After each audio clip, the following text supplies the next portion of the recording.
Hi my babies, welcome back to my channel. It's your girl, the Alpha Woman here, and today we're going to be speaking about trauma and hypersexuality and the link between the two. As you can see from the title, I definitely wanted to bring awareness to this. I have an old video on my channel that speaks about this, but I also wanted to come and bring a few more new perspectives as well. This video is definitely for somebody that has experienced being hypersexual, or if you know of somebody that is hypersexual. I do want to tell you to extend grace to them. Extend lots and lots and lots of grace to that person, because they don't know normally what they're doing. It usually means that there's an imbalance in one of their chakras, not preferably, but most likely the lower areas like sacral, root, all of those things. There's sometimes imbalances on the heart chakra. I'm a very spiritual person. I'm not saying that is 100% the sole reason, but normally the chakras become imbalanced due to experiencing something that is very, very, very traumatic, or hasn't had a chance to move through the body.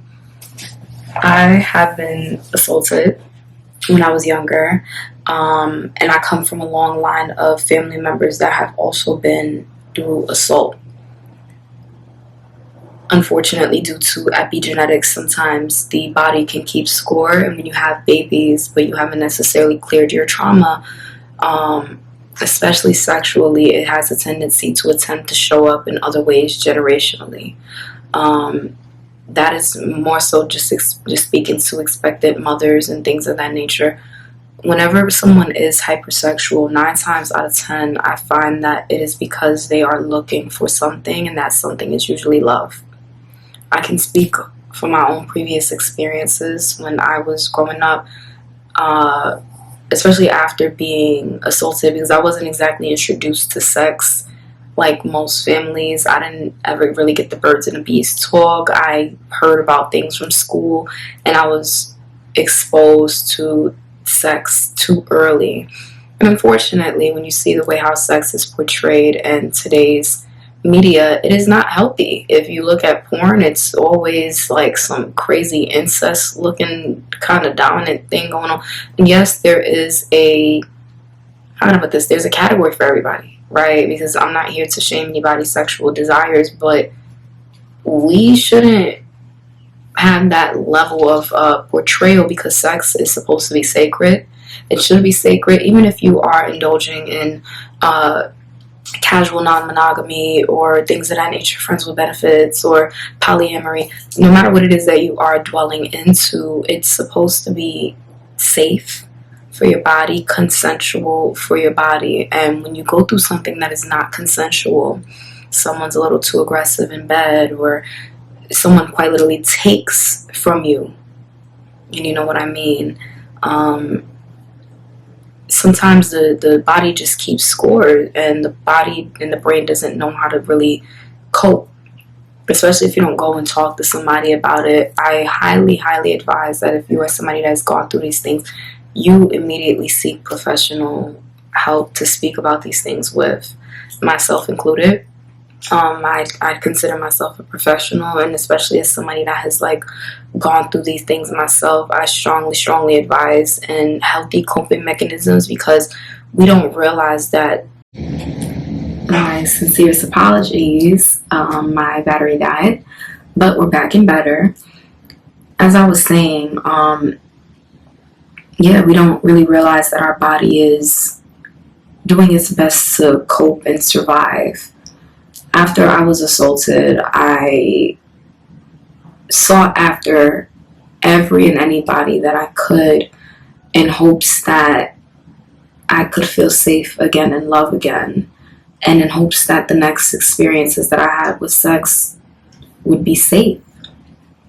And I was very solely taken advantage of multiple times because of that, because people, and unfortunately, energy will speak before you do. People can sense when someone is vulnerable. People can sense when someone is looking for that. And when you aren't aligning with somebody that is on the same frequency as you, you have a tendency to attract very predatory behavioral people.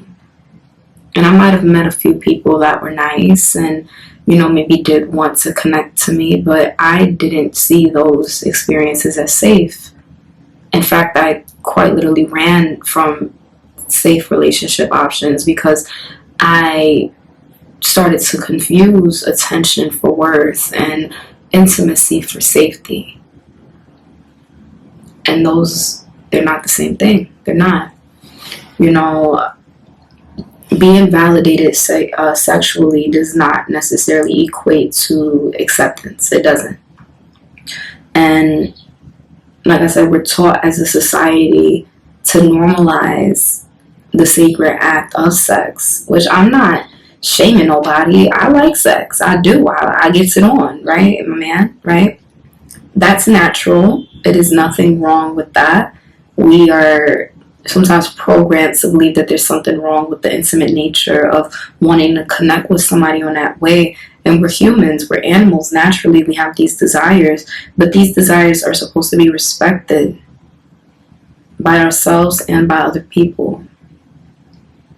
And when you just give away your life force energy that easily, you don't really show your body that you're respecting it. In fact, you're inviting in people that want to take from you, not just physically, but energetically. Sometimes we become hypersexual because we don't understand why what happened to us did happen to us, and we try to go through regaining control within ourselves. And unfortunately, that is not the right way to do it.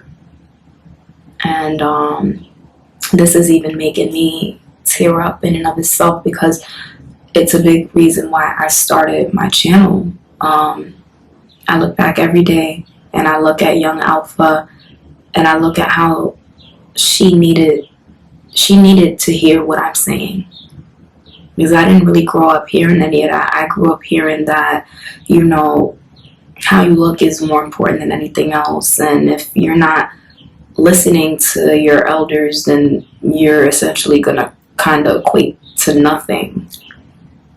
I experienced lots and lots of conditional love, and the love was only conditional based off of what I could give. And I remember thinking that if I gave the most valuable piece to myself, or what was considered valuable, because you're a young woman and you look on TV shows and music videos and there's nothing but women exuding sex appeal. So you start to equate that with power. You start to equate that with, this is what everybody wants and I want to feel wanted. So maybe I should just give that up. Maybe I should just do that. I mean, I'm horny anyways. But being horny does not mean that people deserve to experience you in that way. Oftentimes, we are using the sex as a way to numb the emotional pain, because sex does give you dopamine and serotonin, baby. It do make you feel real good, but that high can only sustain for so long. It's the same with drugs, it's the same with weed, it's the same with alcohol. These are things that are truly, truly, truly, truly, over time can be very unhealthy. Sometimes we want to repeat familiar patterns, and we're not even realizing it. We're not realizing we're looping it. We're not realizing that we are essentially causing more pain because we're in pain. You know the saying when they be like, hurt people? That's exactly what that is. And like attracts like. It's just a matter of the nature. You know what they say, birds of a feather, they flock together. And there are people that see people in pain and then just gravitate towards them.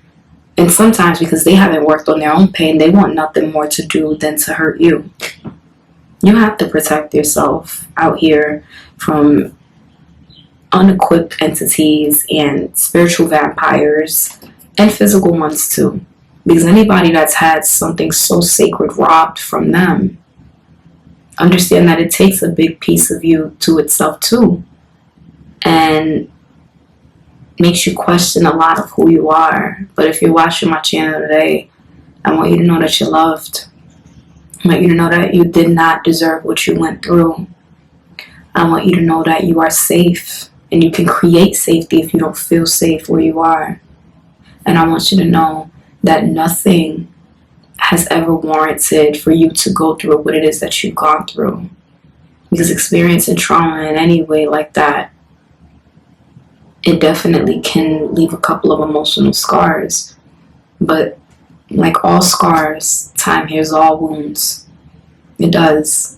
And that's much easier said than done, I know. And I'm not looking to sugarcoat it. And we're not going to sit up here and give anybody an excuse for how they might have fucked you over.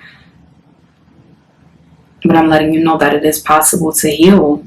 You just got to seek out the support. If you're on my channel, I'm sure that that's already a step. And I applaud you. I congratulate you when I say that you are headed in the right direction. Because at the end of the day, giving up your body does not necessarily mean that you're going to receive love the way how you might think. And it is not an ignorant thought to have, because people that are in love share their bodies all the time. It is natural. But the thing about it is that some people don't view things like that. I've quite literally, when I was growing up, I've had people lie and tell me that they wanted serious commitment with me and they only wanted my body. They may have only wanted these things. And while I might be in something healthy today, beautiful relationship, you know what I'm saying? I understood that that took a lot of wounds and a lot of growing and a lot of shadow work and a lot of rewiring my brain patterns and recognizing that maybe I was hurting myself because I really was pretty hurt from the moment that it happened. After I was assaulted, I went about my life like nothing was wrong. Like nothing was wrong. And that was the problem. I was not okay. But I didn't know. And no one else did either, because I acted like everything was fine. But I lashed out in other ways. In ways that people couldn't see. If I'm secretive and I am hanging out with boys and girls all the time, and no one's going to really suspect a thing because I'm not coming home high and drunk. Right? Or maybe, who knows your situation. We don't know if you have a situation where you're in an environment that is attentive, because that's what people are looking for. That's what we want: attention, love. And we do deserve these things. But one of the biggest things that I'm preaching and practicing and teaching on my channel is that all of the love that you're looking for outside of yourself is always within you. You don't need anybody else's validation in order for you to receive that. You are whole and lovable and beautiful and respectable and valuable, all at where you are today. Whether you're walking around with scars physically or mentally or sexually, or whether you've been abused, or whether you've made a ton of mistakes, you are still worthy of those love. Like, you're still worthy of that. I'm going to need you to take every step that you can to hop up out of survival mode and hop into living your best life. Giving other people access to that is not necessarily the case either. And this is not, I'm not talking to the people that are in healthy, committed relationships or that are having a few hookups because they haven't really been out or are experimenting. I'm talking to the people that maybe can't be by themselves, that maybe always need to talk to somebody in a romantic way, that maybe haven't taken any time off of dating. I'm talking to the people like myself who dated consecutively ever since I started dating, thinking that if I changed the type of person I was dating physically, thinking that I would receive what it was that I was looking for, which was indeed love. And unfortunately, I didn't get it. I didn't get it because I was looking for love when I needed to be healing my abandonment. I was looking for love when I needed to be learning how to regulate my emotions. I was thinking that if I gave my body, that I would be desired. And they're not the same. They're not. I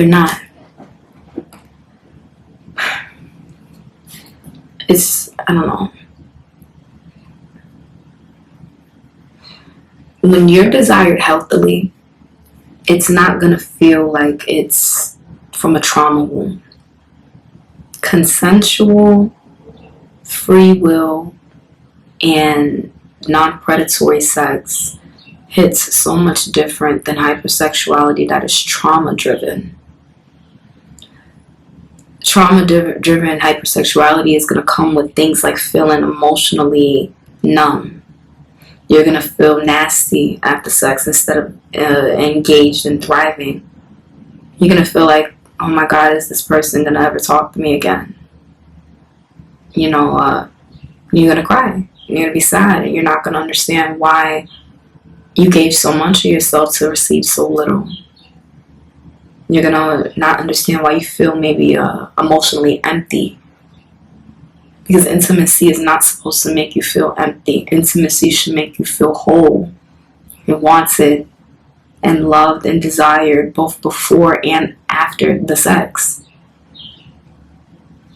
It should help you to feel safe, but it's even better to feel safe before you are intimate, because you're sharing such a sacred part of your body. Sometimes it's not even about wanting sex. Sometimes it's about trying to survive your previous wounds, or trying to rewrite a story in hopes that the next sexual encounters you have, you can be in control of, because you weren't in control of when someone took from you. Whether that was your innocence, or your experiences, or your outlook on life. You didn't deserve to be stolen from in that regard, to whoever's watching this. And you are still more than desirable, and not just physically. And I say that as someone who is myself. I'm a very attractive woman. I developed early in age, and that made people want to be with me. And it made me think that the only value that I had was within my body. And I know as a woman today that that is not true. I don't have to flaunt any of my